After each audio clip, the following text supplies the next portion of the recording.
Er war Kutscher und fand sie so schön. Er hoffte jeden Tag, sie am alten Denkmal zu sehen, fasste sich ein Herz, fragte nach ihrem Namen. Sein Zylinder war tiefschwarz, den grauen durften nur die Pferdebesitzer tragen. Doch kutschen konnte er wie ein Gott, besser als die Grauzylinder, die sonntags in die Stadt reinkamen. Wenn nachts in der alten Stadt die Gebäude ins Grau übergehen und die letzten Gäste aus der Kutsche steigen und er noch eine allerletzte Runde dreht, dann fühlt er sich so eins mit der Welt. Dann fühlt er sich so eins mit der Welt.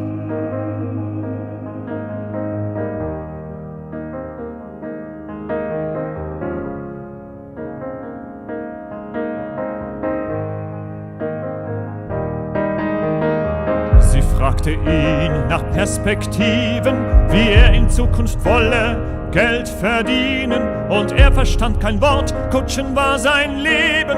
Das Kutschen hätte er im Leben nie aufgegeben.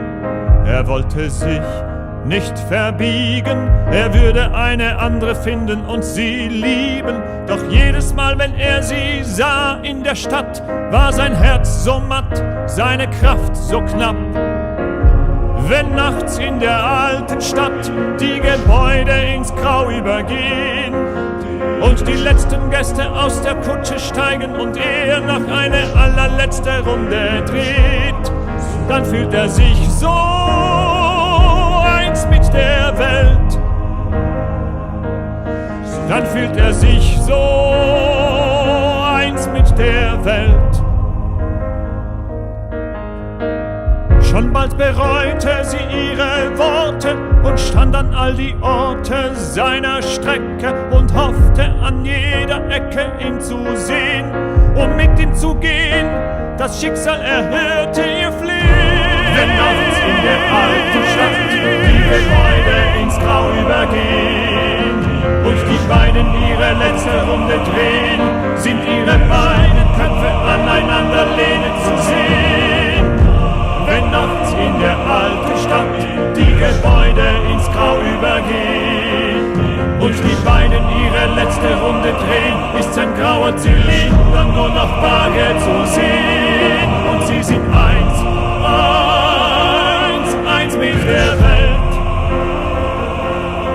Und sie sind eins mit der Welt. Und sie sind eins mit der Welt. Und sie sind eins